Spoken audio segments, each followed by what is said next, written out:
लेकिन मेरा सवाल प्रकाश कुमार आपसे उस सियासत को लेकर है जिसमें जब राबड़ी देवी और लालू प्रसाद यादव से सीबीआई इसी लैंड फॉर जॉब स्कैम में पूछताछ करती है, तो फिर 14 वाले 24 में नहीं आने वाले आरजेडी की तरफ से यह कहा जाता है। और अब जिस तरीके से लालू की बाकी बेटियों पर ईडी की एंट्री के बाद शिकंजा कसता हुआ नजर आ रहा है। राजनीति तो परसेप्शन का खेल है ना, ये परसेप्शन किसका खेल बनाएगा, किसका बिगाड़ेगा? प्रकाश। रोमाना, ये बड़ा अजब इत्तेफाक है कि लालू यादव और फैमिली उनके उन मामलों में उस समय में फंस रही है जब उनके केंद्र में सरकारें थी। यानी कि जब चारा घोटाला हुआ था तो उस वक्त लालू यादव यहाँ पर मुख्यमंत्री थे और वहाँ देवगौड़ा की सरकार थी। और दूसरी तरफ आप देखें कि जब रेल मंत्री थे तो केंद्र में मनमोहन सिंह की सरकार थी जिसमें वो खुद मंत्री थे, और यहाँ पर उनकी सरकार उस वक्त नहीं थी लेकिन केंद्र में सरकार थी। और दोनों ही मामले देखा जाए, अब तीसरा मामला आईआरसीटीसी का आया तो आप देखेंगे कि इसमें गजब तरीके का मामला आया है। 2008 में जब जेडीयू के अभी जो राष्ट्रीय अध्यक्ष है ललन सिंह, उन्होंने इस मामले को प्रेस कॉन्फ्रेंस करके बाकायदा उठाया था, सबूत पेश किए थे कि कैसे रजिस्ट्री कराई गई थी और नौकरी उनके बदले दी गई थी। अब जाहिर है कि अब वो कह रहे हैं कि आईआरसीटीसी और ये जो दूसरे मामले हैं उसमें कहीं कोई साक्ष्य नहीं है और ये गलत तरीके से पेश किया जा रहा है। जेडीयू की क्या प्रतिक्रिया है? जेडीयू के नेता से बात करते हैं, अक्सर लव कुमार जी। अब तो आप ही ने इनको फंसाया और अब आप कह रहे हैं कि गलत हो रहा है। देखिए प्रकाश जी, कोई साक्ष्य नहीं है। आज अगर 2008 का मामला है, 23 है, 15 सालों में कोई भी साक्ष्य नहीं जुटा पाए। और ऐसी स्थिति में चूंकि बीजेपी का चाल चरित्र चेहरा है, वो ऐसे करके अपने पाले में लोगों को लेना चाहते हैं। आपने देखा होगा, महाराष्ट्र का भी उदाहरण देखा होगा, 8-9 विधायकों पे सम्मन हुआ शिंदे की सरकार में जब सब लोग शामिल हो गए। तो क्या आप मानते हैं कि सरकार को कहीं ना कहीं अपदस्थ करने के लिए या इसमें कुछ ऐसा हो जाए जिससे कि नीतीश कुमार फिर से निकल जाए, ऐसा किया जा रहा है? देखिए, आप किसी भी कीमत पर नीतीश कुमार जी अब उस गठबंधन में जाने वाले नहीं हैं, इस बात को स्पष्ट मान लीजिए। और आज जैसे ही नीतीश कुमार उस गठबंधन से निकले हैं, आपने देखा होगा बीजेपी की छटपटाहट बढ़ गई, क्योंकि क्रेडिबिलिटी है नीतीश कुमार की और पूरे देश में इनका एक अपील है। नीतीश कुमार की क्रेडिबिलिटी, उनका नाम तो लोगों ने लालू जी नहीं पलटू रखा था।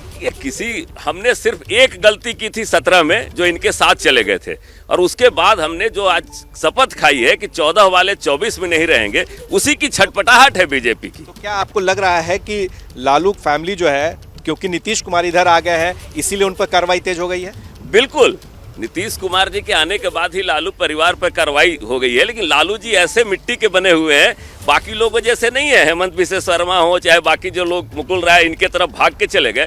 लालू प्रसाद जी अंतिम दम तक इनके खिलाफ लड़े हैं, सांप्रदायिक ताकतों के खिलाफ लड़े हैं। तेजस्वी प्रसाद उन्हीं के बेटे हैं, इसलिए इनको यहाँ से कुछ मिलने वाला नहीं है। और शून्य पर आउट होगी बिहार में बीजेपी। बिहार में ही नहीं, आदरणीय मुख्यमंत्री जी के अगर नेतृत्व में चुनाव लड़ा गया। कि जेडीयू के समर्थक, जेडीयू के नेता, जेडीयू के प्रवक्ता सभी की बोली आप सुन रही होंगी, लेकिन सबसे अहम बात यह है प्रकाश कुमार, ऐसे में मैं आपका आकलन जानना चाहती हूँ। प्रकाश कुमार, मैं आपका आकलन जानना चाहती हूँ। वाकई में ईडी की एंट्री बहुत महत्वपूर्ण इसलिए हो जाती है क्योंकि ये लैंड फॉर जॉब स्कैम जो है, इसमें अभी तक जांच सीबीआई की तरफ से की जा रही थी, जिस बात का जिक्र मनोज वर्मा कर रहे हैं। ये पहली बार है जो ईडी की एंट्री हुई है और ईडी का एक्शन देखा जा रहा है। और अभी तक इस मामले में नाम लालू प्रसाद यादव, राबड़ी देवी और मीसा भारती के, लेकिन अब उनकी जो बाकी बेटियां हैं जिसमें रागनी, चंदा, हेमा, इनके नाम भी सामने आ रहे हैं। तो ये जो शिकंजा लालू परिवार पर कसता हुआ नजर आ रहा है, क्या लगता है आपको? भ्रष्टाचार का ये मुद्दा लालू परिवार के खिलाफ क्या विपक्षी एकता के लिए चुंबक का काम कर सकता है? देखिए, विपक्षी एकता तो अपनी जगह है क्योंकि उसमें कांग्रेस पार्टी को भी साथ आना है। कांग्रेस के खिलाफ भी बहुत सारी पार्टियां हैं जिन्हें एक साथ लाना है, एक छतरी के नीचे लाना है, जिसके लिए नीतीश कुमार कह रहे थे कि हम वो काम करेंगे, पूरे विपक्षी नेताओं को एक करेंगे। लेकिन सबसे बड़ा सवाल ये है कि लालू यादव के ऊपर जो भ्रष्टाचार का आरोप पहले लगा था, फिर वो सजा याफ्ता हो गए, अब उनके परिवार के ऊपर जाँच हो रही है, ईडी की एंट्री हो रही है। तो ईडी की एंट्री इसलिए महत्वपूर्ण है, मैं वही बता रहा था, क्योंकि इनका काम जो होता है वो मनी ट्रेल, यानी कि जो ऑलरेडी उनके पास सबूत होते हैं और उस सबूत के आधार पर काम होता है। तो अगर ईडी कहीं से भी कोई ऐसा काम करती है जिसके उनके पास बहुत सारे ऐसे पावर्स हैं जिसका इस्तेमाल करती है, तो उसका काफ़ी ज़्यादा असर पड़ सकता है। लेकिन बिहार में क्योंकि चुनावी माहौल अभी से ही तैयार हो चुका है, तो ऐसे में यह देखना होगा कि नीतीश कुमार आखिर चुप क्यों है।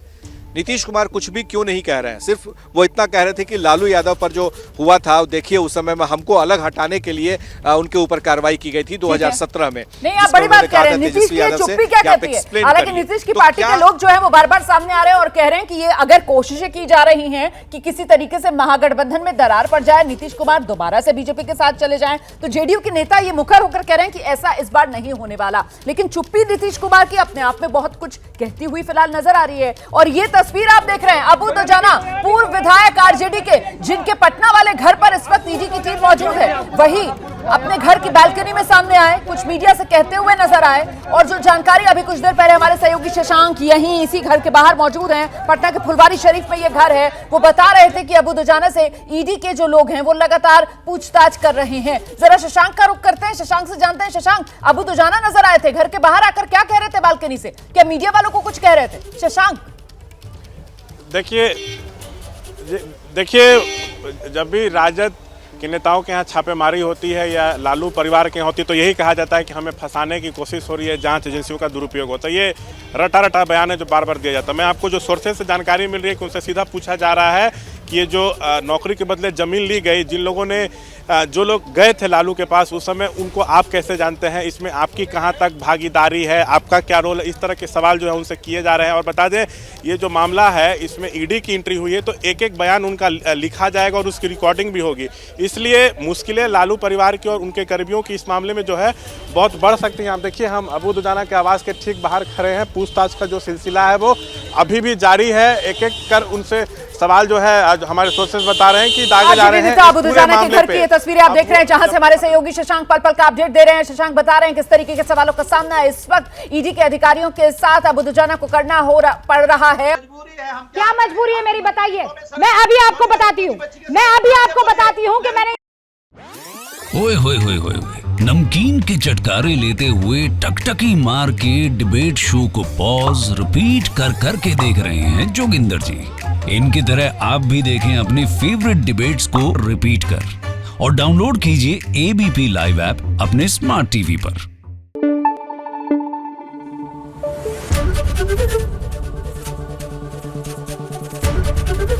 एबीपी न्यूज आपको रखे आगे।